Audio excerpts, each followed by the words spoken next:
everybody, and welcome to the Theatre Pitch podcast. I'm Jem, this is Joe. Hey.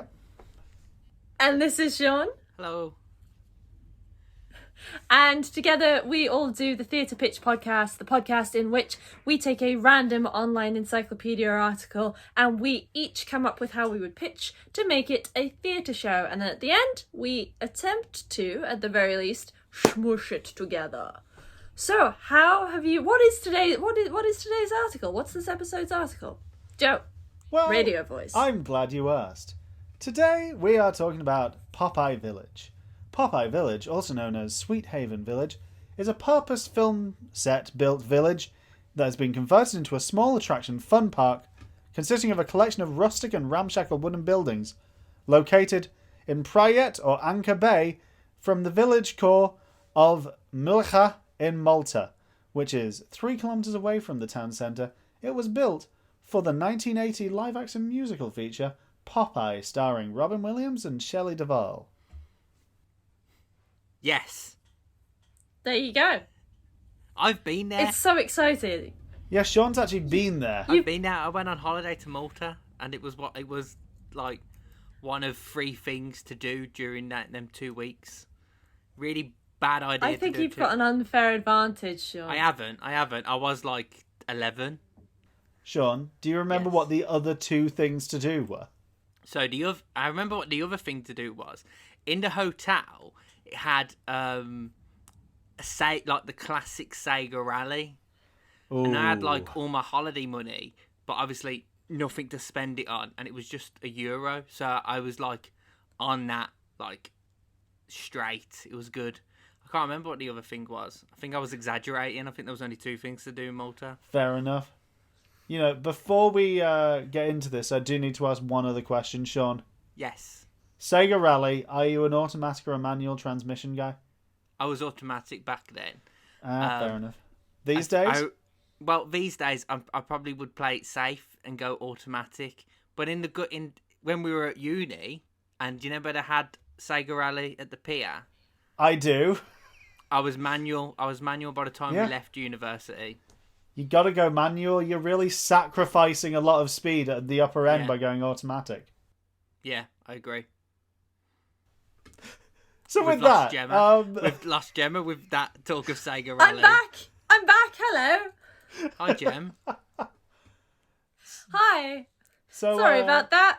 My internet decided I needed to shut up for a little bit. A good host would have just like sorted out her internet silently and just carried on and come back and just like got back into the conversation. But no, Gemma was like, I am back. Everyone, look at me. Stop talking about Sega Rally. I'm back.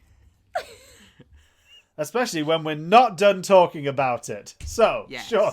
This is not a podcast about Sega. This is a podcast about how we turn your Sega adventures and the Popeye Village into theatre shows. So, who wants to go first? It was Mountain Course, by the way, Joe. I quite like the second one. It's a good course. Yeah. I quite like doing, you know the handbrake U-turns on that one. With that, Sean, do you want to go first? There's political jokes to be made here. Yeah, I'll go first. Mine's a bit. Go on, Sean. Mine's a bit. Again, it's. I feel like this season, in my attempt to be a bit more grounded, I'm coming back with like half of an idea. I'm like, I couldn't. So, So Popeye's Village. I thought about it. Obviously, like I do every week, I have a good think. And the one thing I've noticed about this article, that this is the first article that we've got that actually was purpose-built as a performance space. Everything else has been like, it's a place where you could do a performance. It's, it's a blah, blah, blah. This place it was built, its purpose is to perform there. So that was where my idea was.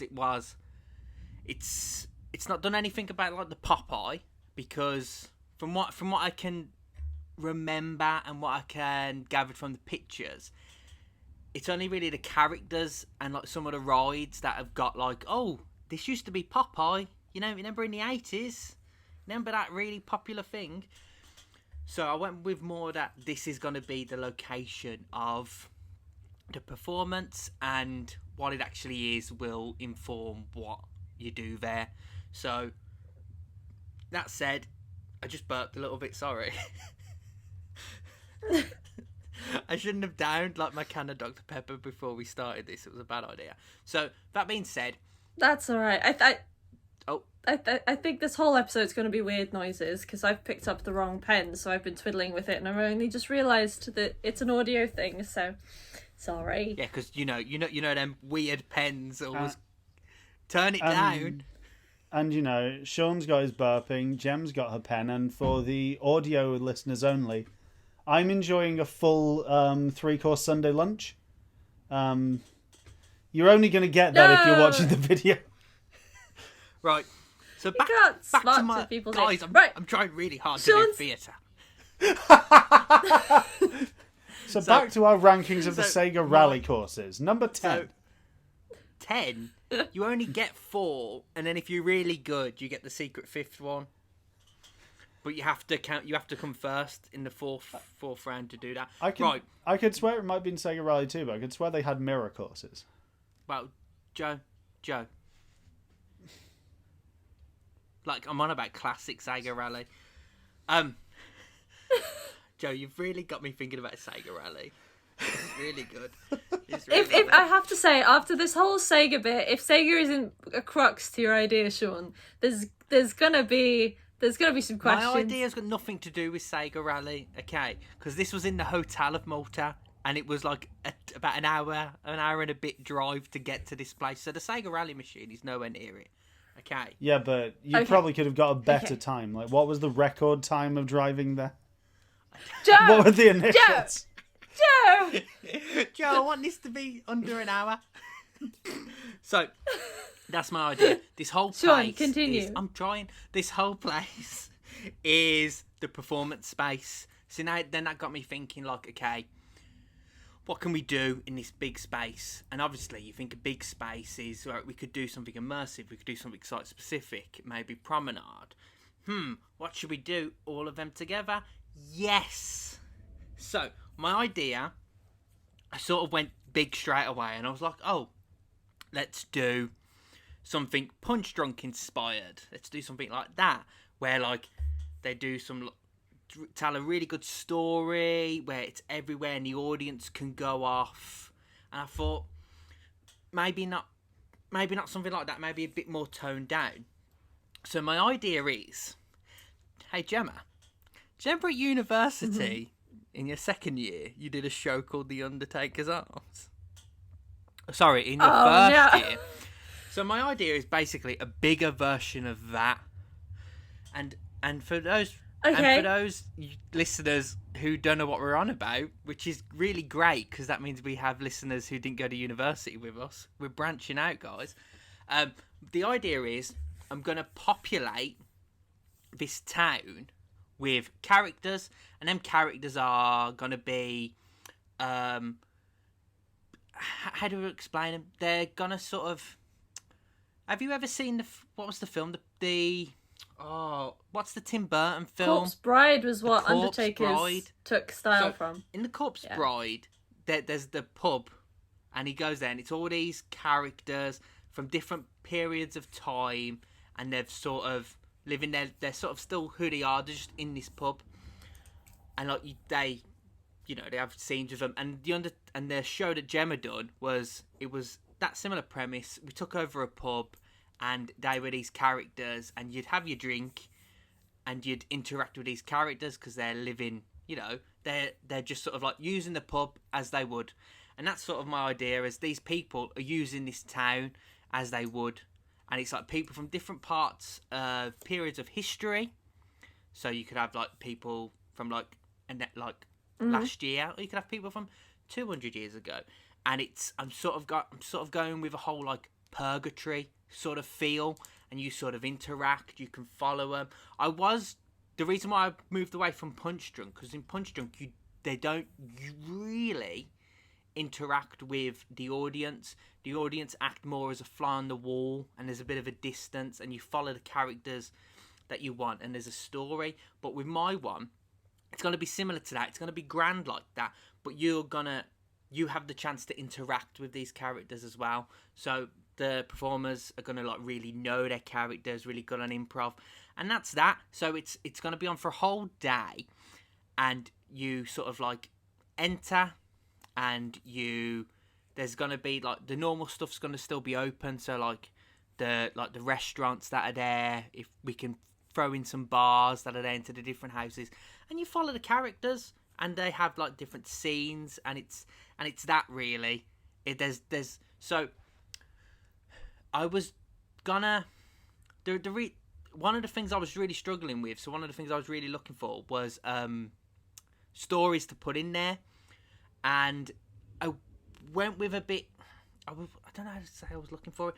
My first idea was to look at like what inspired Popeye, to try and find like, oh, was there like a fairy tale, or was there like something? And it was just a dude. It was just a big sailor that inspired Popeye. So I was like, can't really do that. So then I was thinking fairy tales, but then I was like, why? Why would just these fairy tales people be in like a harbour in Malta? Makes no sense. So I went with, it's sort of made up characters that we're going to make that have a whole sea workman, he's a sailor, he works there, he's a bartender, all these people that you would have found in a town like this over the different periods of time. We could throw in some characters that are like little references. So we could throw in like one of the bunch of characters is basically living out Moby Dick. Another bunch of characters could be talking about trying to get Jaws. We could throw in some references with a few characters. Really struggled to find like classic novels like based in around the sea. Once I got past Moby Dick, I was just Googling it, and it was like, this is just a book about fishing. I was like, I don't want this. What about the Fab Five go to the seaside? Okay, well, I didn't find. What about that The one Old on Man and Amazon. the Sea by Ernest Hemingway? Well, we can put that in. Okay, so this is what it is. All the characters are gonna be obviously based on the books that you clearly guys are about to just throw at me now, and I couldn't think of for the past Rhyme 2 of days. the Ancient Mariner. There we go. So that's my idea. It is On Chesil Beach by Ian McEwan. I can keep this game going. Okay, Joe, keep it going. Okay. What, right now? Yeah. Sure. French Lieutenant's Woman, set in Lyme Regis. Obviously, there's The Tempest, or you can choose Twelfth Night if you want, because it's established there's a shipwreck at the beginning, or both. True. Uh, I think this needs to be on Joe, you're not going fast enough. Come Okay, on, it's so meant to be like showing off your knowledge. Yeah, not... I was expecting it then. yeah. So my show Aquaman. is an interactive, site-specific promenade piece with characters that are from the list that Joe has just put together for me. Marlon Brando in On the Waterfront. There we go. Did that make sense? So, like, it is. Yes. It's slightly inspired by the show that you done, Gemma. And because I'm a good editor, maybe I'll throw up some pictures of Gemma in that show. Maybe. Who knows? I was very blue. Yep. And I don't mean like sad. I mean I was blue. Yeah.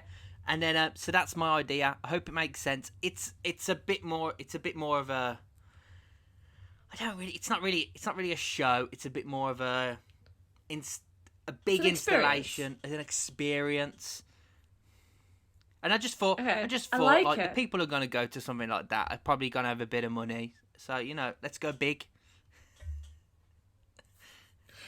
Joe, did that make sense to you? Because I know it made entire sense to me, but that's because I did Undertaker's Arms. Yep. I mean, I didn't go to see Undertaker's Arms, but we won't get into that. We've got into that before. It's fine. I love Joe's stories of I didn't go to see your show. For people at home, if you would like to know, go to it. The reason I didn't go to see the show was because I thought it was by a different theatre company that I didn't like the people that run it. So it's actually been a reasonably easy week for me this week, because the thing is, You probably won't notice at home because you won't have necessarily seen the article on the Random Online Encyclopedia that we use. But it actually has a list of shows that are performed in the town. So why am I bothering to pitch to you a new show when I can just pitch to you all the shows they've got? So, what we have is, we have 5 shows. The Puppet Show, described as featuring 5 Popeye characters and the Puppet Master, the story is fully interactive with children in the audience. There is Figaro, the barber of Sweet Haven, who creates his miraculous and artistic hairstyles while singing happily to classical music. The Jerry Springer Show, important to note that little detail of it's Springer, no copyright issues. The performance investigates an old secret that has been lurking in Sweet Haven. 2 bodyguards are chosen, and the audience has a chance to ask questions to discover the story's conclusion. Popeye and His Friends, a play featuring some famous and not so famous singers. Each dance has been choreographed with attention to detail. It is this show where all the Popeye characters gather on the stage to sing the Popeye theme song. And Dr. Graves. You know, that classic children's show. Dr. Graves picks an audience member to try his experiment on. That audience member is sent to Hollywood. So what I want to do is do a little kind of... It's kind of a bit like a sort of pantomime style, like, fun kids show, where the framing narrative is this puppet master playing with all the puppets of the Popeye characters. And he's just kind of there, just having fun, and he's like, hey, do you want to hear some stories from the world of Popeye? Yay! I can't hear you. Yay! Alright. So, the first one that we start with is the little framing narrative, which, as established, the first story we go into, as it's the first shown, is the marriage of Popeye and Olive Oyl. So, here... I don't know if anyone noticed there that the barber was called Figaro. Mm-hmm. And there's a relatively famous opera called The Marriage of Figaro. Okay. So pretty much my plan is just to use the plotting of Marriage of Figaro. Why do I feel but like with you've just Popeye made and this Olive up? Oyl. Why do I feel like you've just gone, Figaro? Opera, that's my show. So what we're doing is we're just going to do The Marriage of Figaro. Quick version, 20 minutes. Cut it down, just the bare bones. But a fun version for the kids. Maybe we'll do it Punch and Judy style. The puppet master will be there, and then suddenly a crocodile will come in with some sausages. And then we cut from there to... We also weave into this the Figaro, the singing barber. Throughout all this, he's just going to be going through. There could be a hilarious scene where Figaro, the barber, he's doing Popeye's hair for the wedding. But Popeye doesn't have any hair? Yeah, okay. Pause for laughter. This goes on. You could do that San Andreas thing. You know, he ain't got any hair, but then he picks afro. And then he just and then an afro appears. Yeah. And he's like, where'd Yes. that come from? Yeah. And this leads into the second story. After the wedding goes off, you know, there's some interference from... I'm going to assume that later on, Sean will just cut in here, me mouthing the name of Popeye's rival. Bluto.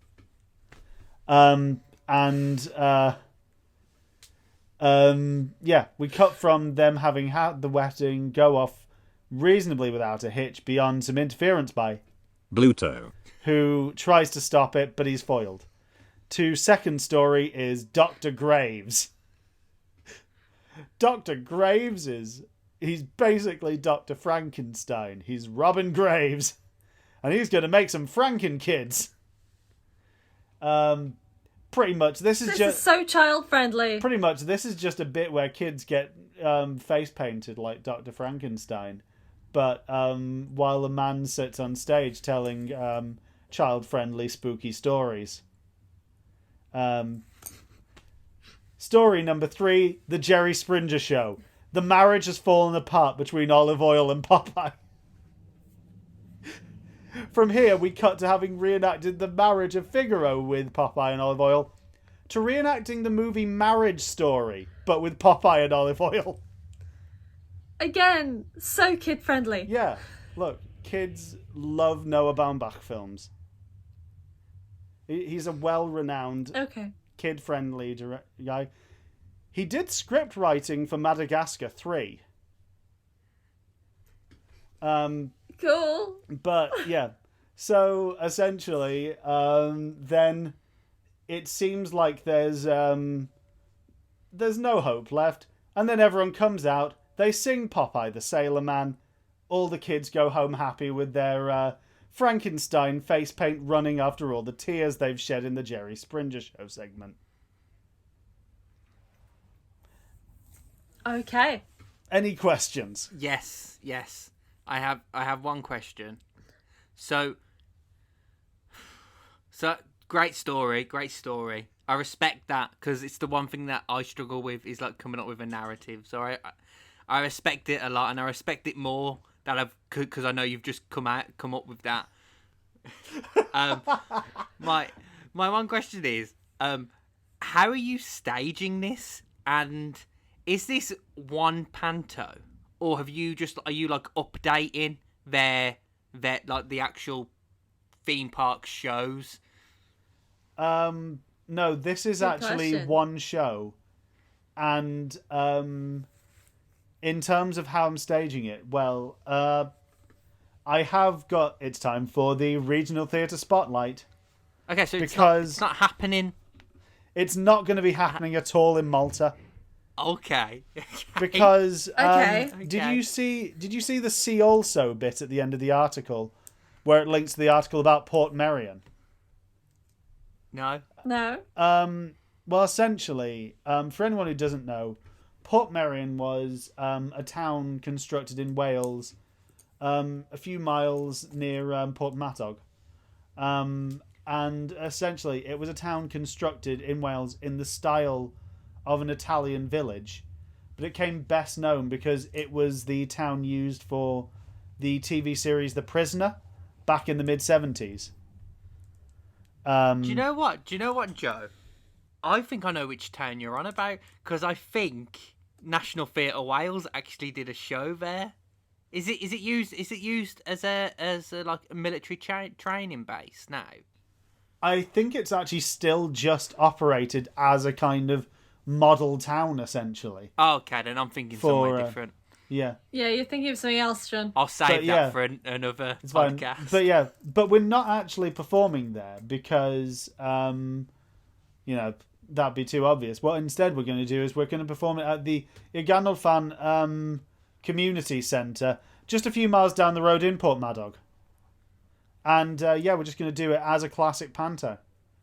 Kind of 1 hour the first half, a break while the kids can get their face paint done as well in the interval, sell some ice creams, half an hour, 45 minutes the second half. So, you're going to do a panto in Wales inspired by the tourist visitor shows of a tourist attraction in Malta that was purpose-built for an American Hollywood film about a comic character. And within that, it's also going to feature 2 20-minute condensed versions of a Mozart opera and an Oscar-nominated movie about divorce. Yes. This is why we have him, Gemma. I mean, this is genius right here. I have no more. This is- I have no this more is- questions, Joe. You have. I am satisfied with your show. Cool. It's like it's like a Hunter S. Thompson fever dream of a kids show, but I like it. This is what happens with my approach to things. I'm pulling it out of my ass. Sometimes it's gold, sometimes it's shit. Okay, so that was Joe's show. I'll pitch mine, Here we- which is significantly less narrative-y. And very, I'm guessing very different. I'm going to guess it's Very, very physical different, theatre. 'cause I that- don't know why. No, I sat down and I read the article and I was like, I bet you that Sean and Joe are gonna play on the whole Popeye thing, and it's gonna be set in the Popeye Village, and it's gonna be, I don't know, a reenactment of the film or something like that. I didn't get too spot on with Sean, but I got more towards with Joe. But I was very much thinking about, okay, how can I pitch something that when we come to smoosh it, it's not just you got a case more of... towards Joe. You saying you guessed Joe was going to do an opera in Wales? Yeah, Not that bit. I'm not a mind reader, but I know Joe. I knew he was going to pick up on something that was narrative based. So I was like, It's okay, how can I almost do like this? I think that theatre is a narrative art form. Or is it, Joe? Or is it? No, it is. Which is exactly what I started to play on. Is I was like, I want something different, and I don't want to go with the obvious. And then I was looking at photos of it, of this village, and I was getting really frustrated that I couldn't just jump on a plane sometime soon and go see it, because it looks awesome and I really, really want to see it. And then I was thinking, theatre in general, live art in general, at this point in our time when we're facing a global pandemic, and there's a hope that there's an end to it, but there will be an impact. Through the pandemic, we've brought ourselves an opportunity where we can use digital medium. And digital theatre is an emerging art form, and I'm very excited about the idea of digital theatre and how you keep liveness with digital, and also how digital theatre can make everything so much more accessible.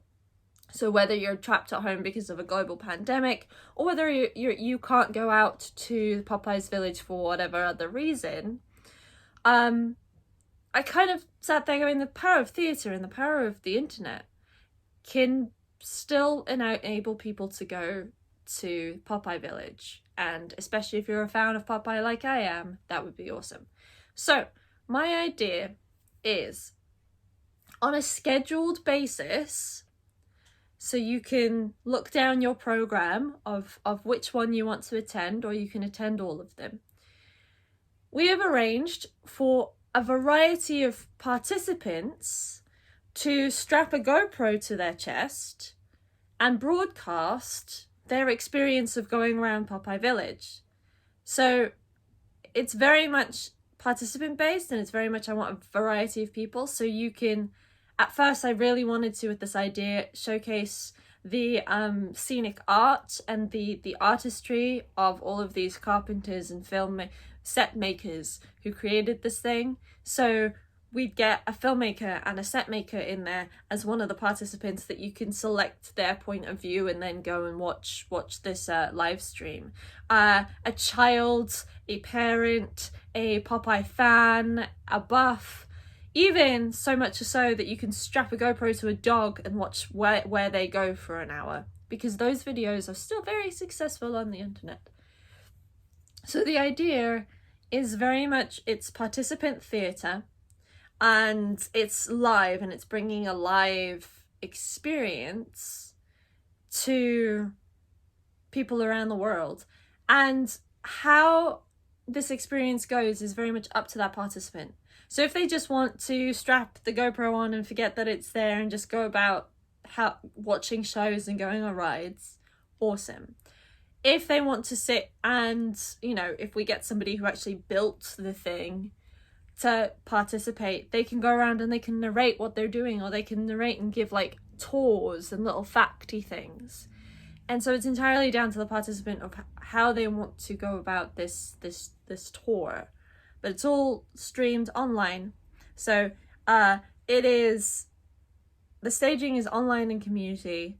The set is Popeye Village. The cast are all of the participants. And I find it would be really quite interesting and fun to maybe some of the actors who are playing Popeye or Olive, they can participate as well, and they can have one of their streams and do it as Popeye and as Olive.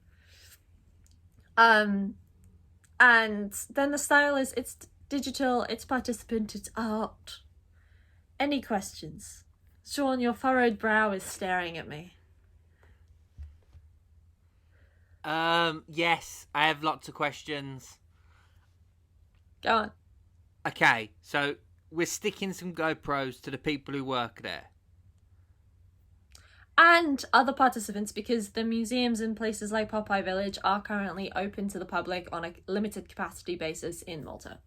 Oh God, Gem's done her own work. I went and looked it up. Okay.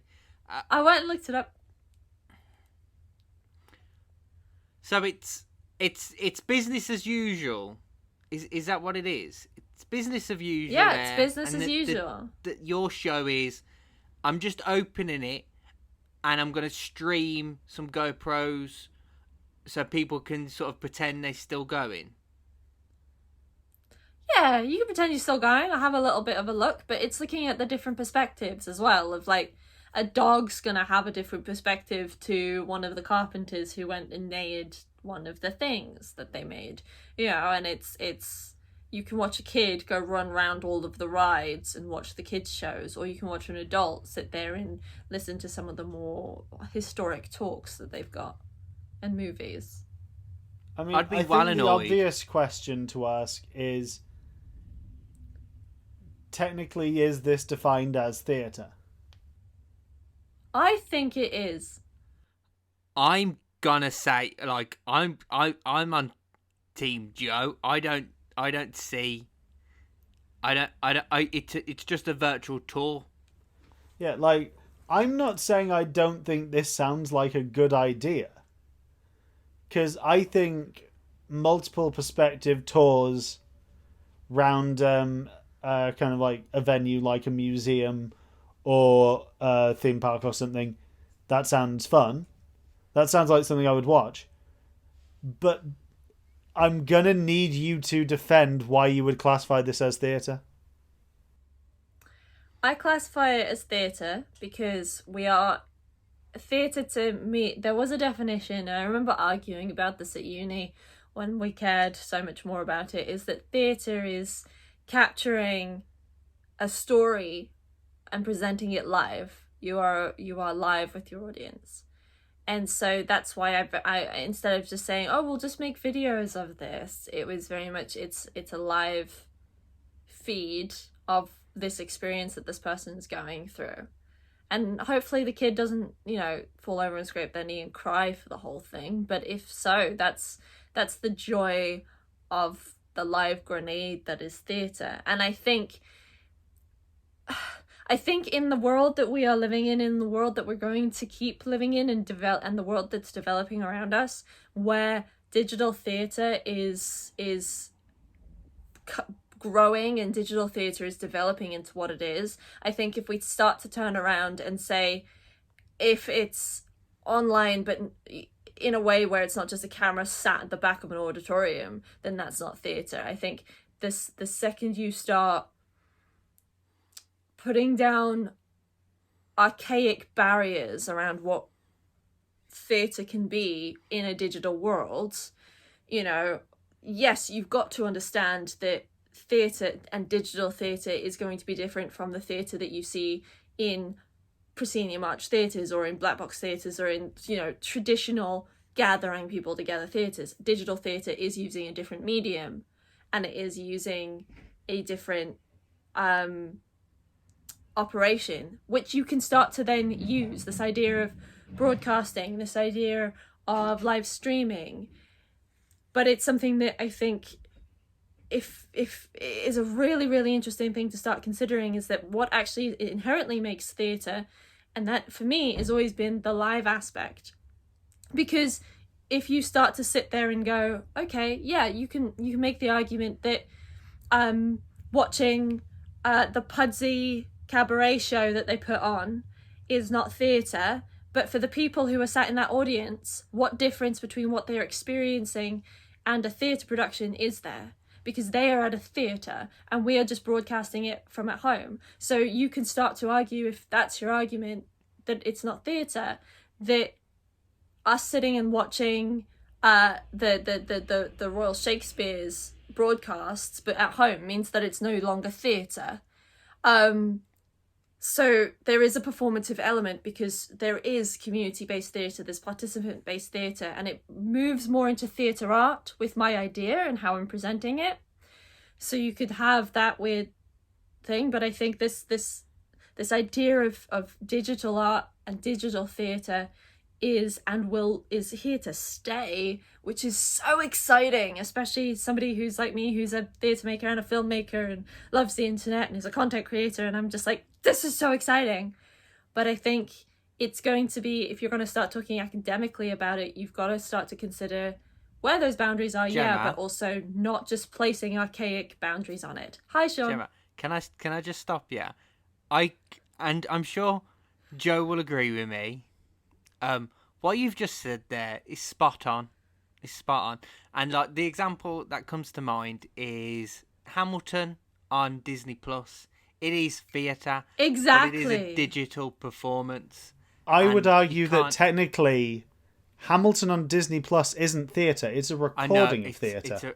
Okay, yeah. Well, if you're going to be that you have to define there is a difference there.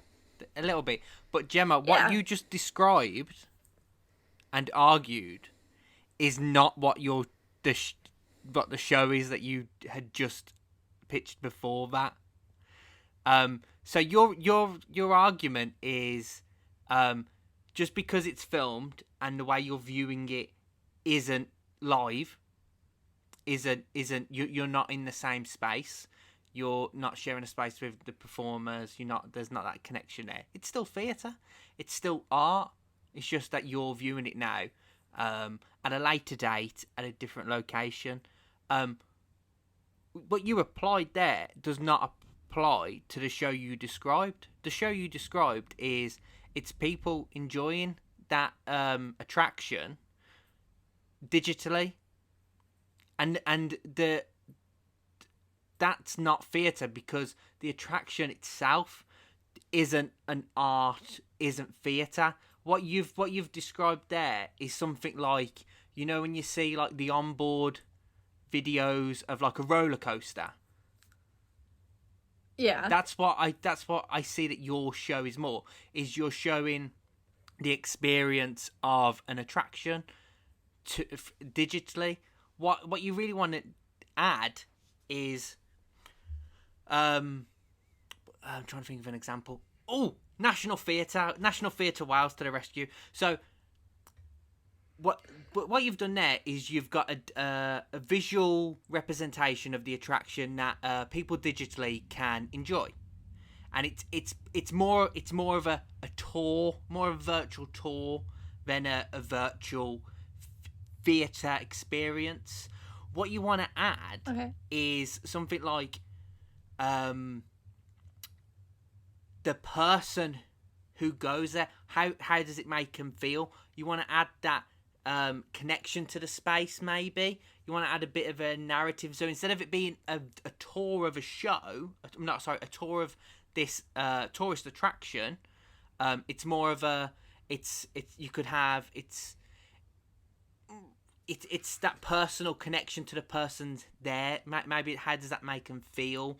Or you could even go even more like Hollywood with it. You could have like the person who designed the place. You could have him walking you around and doing it. And the reason why I bring up the reason why I bring up National Theatre Wales, maybe I didn't explain it right, but you're describing now exactly what I was envisioning. Maybe you didn't describe it like that, Gemma. You described pretty much just a tour.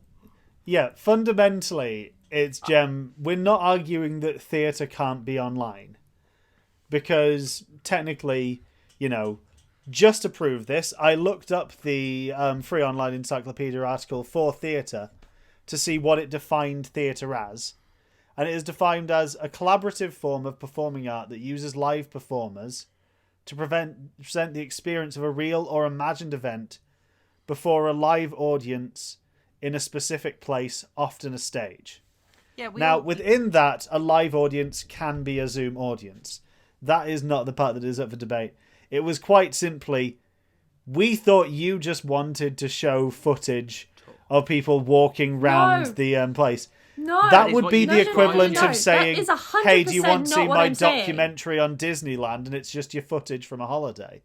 No, that is 100% not what I'm saying.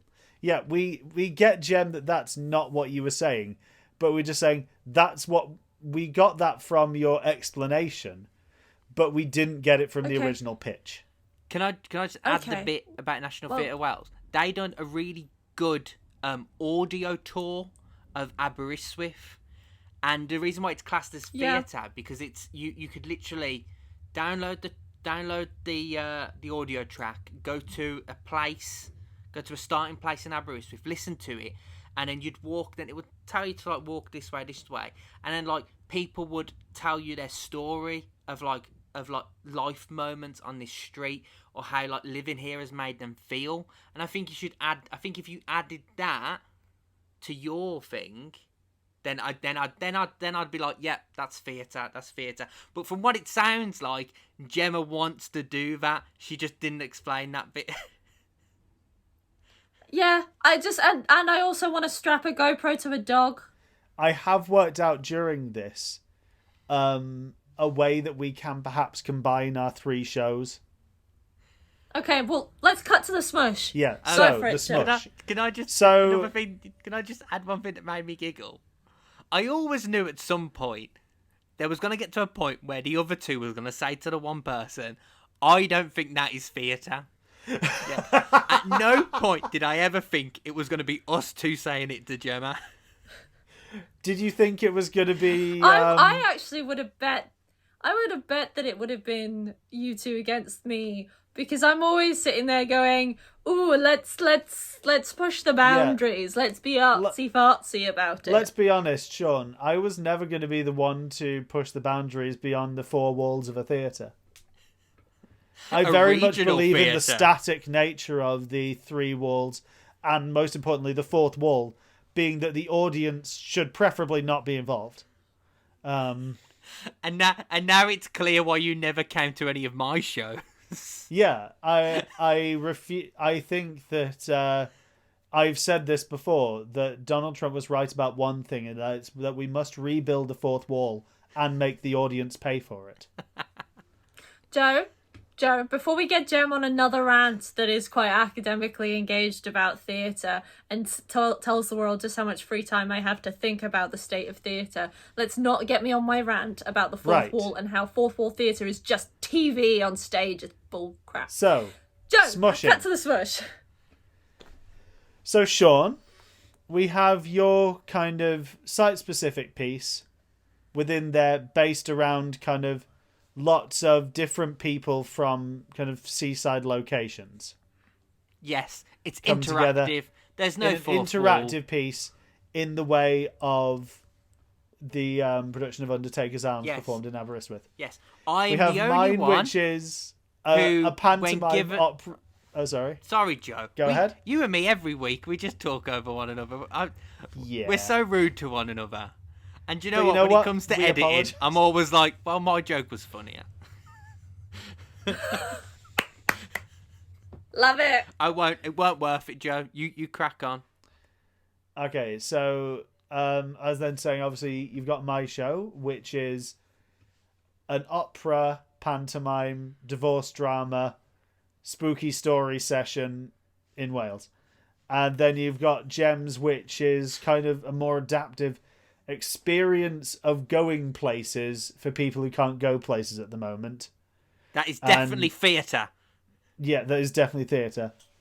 So my thinking is, what if we have kind of like, there's the secret cinema things that would happen in London. Yeah, Where there was a Back to the The Future idea one. is more that it's an event themed around it. Yeah. I think, what if we tell lots of stories within the world of this Popeye Village, and what we do is people experience it by, you have the actors have various cameras strapped to them, and then there will be some times when they're just witnessing what's happening, but there will be various times where different cameras, different audience members are given control of one character. So they, at that point, can tell the actor where to go within a scene, who to talk to, what to say.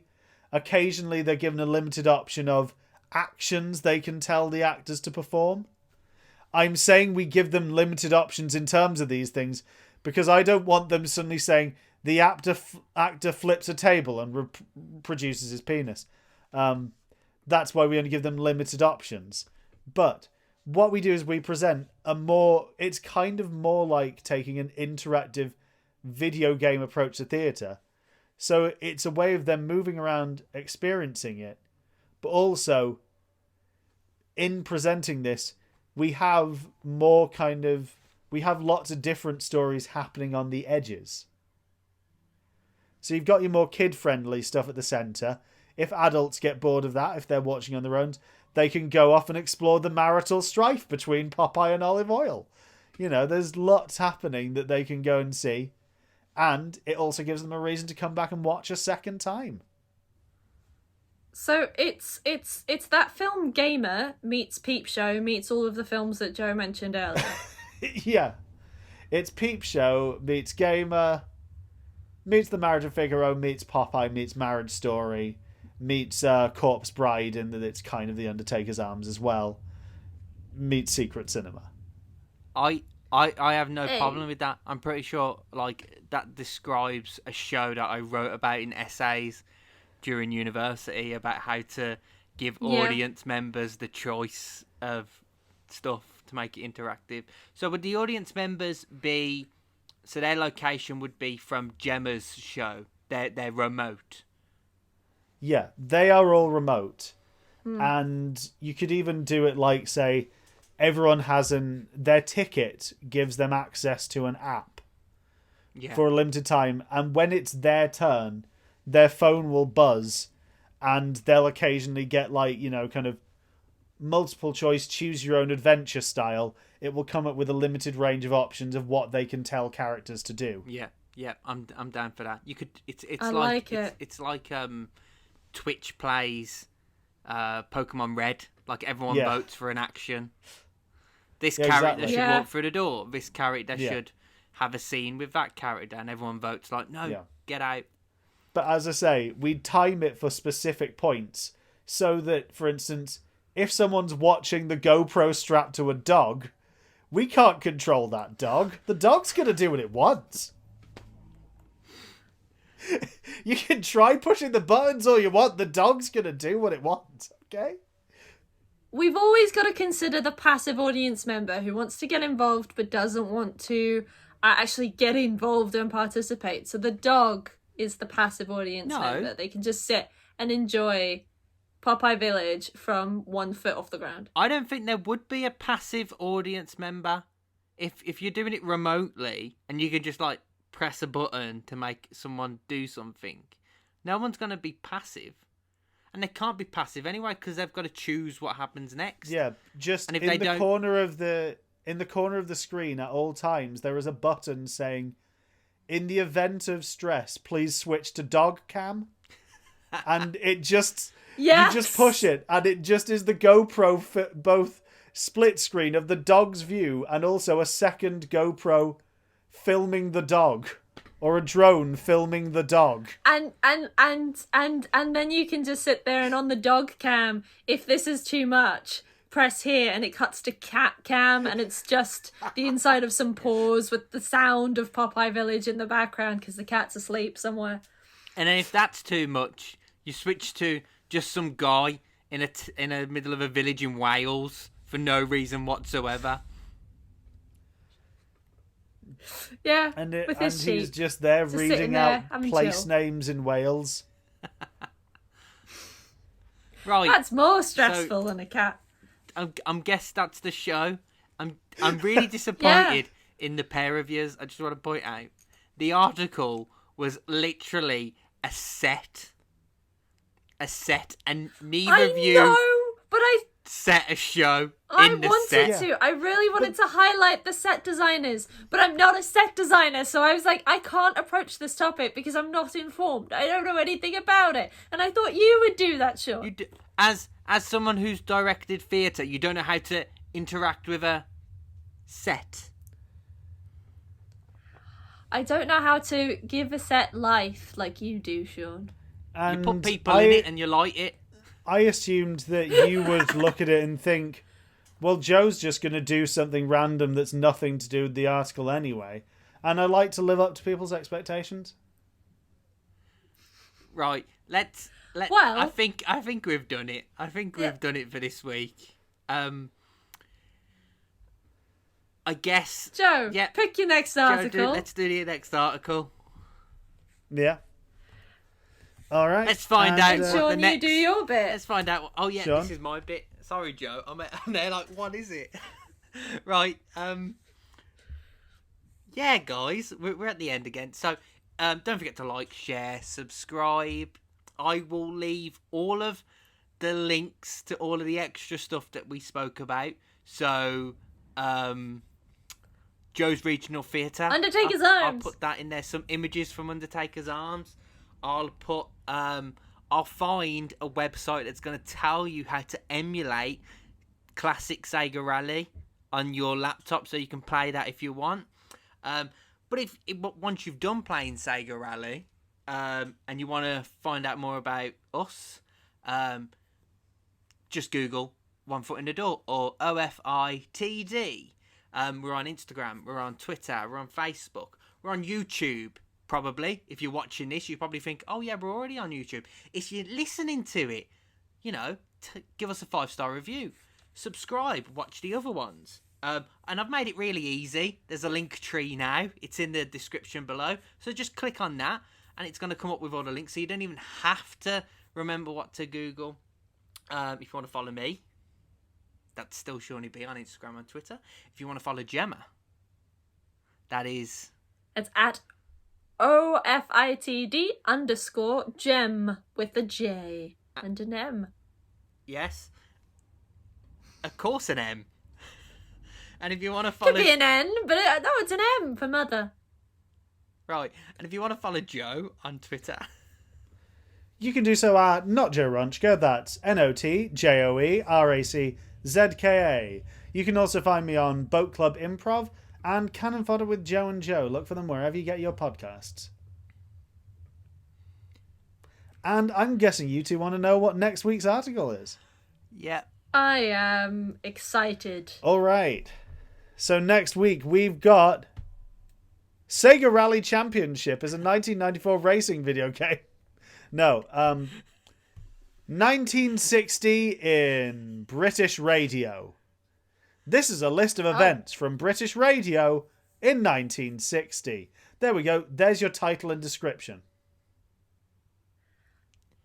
Brilliant. Okay. We've got Radio play it is. We've got the important events. We've got shows that started, shows that ended, shows that carried on, births of radio presenters in 1960, and deaths. Oh, well, lots of things to do for the next episode. But until then, thank you everybody for listening. I hope you've enjoyed this, including a rather academic rant. Put your opinion on what you think digital theatre should be and what you think theatre should be. Also, let us know who did best and which show you would listen to or watch or take part in, however you want to interact. But until then, we will see you or hear you or speak at you in the next episode. Bye! Right, pitch out, bitches.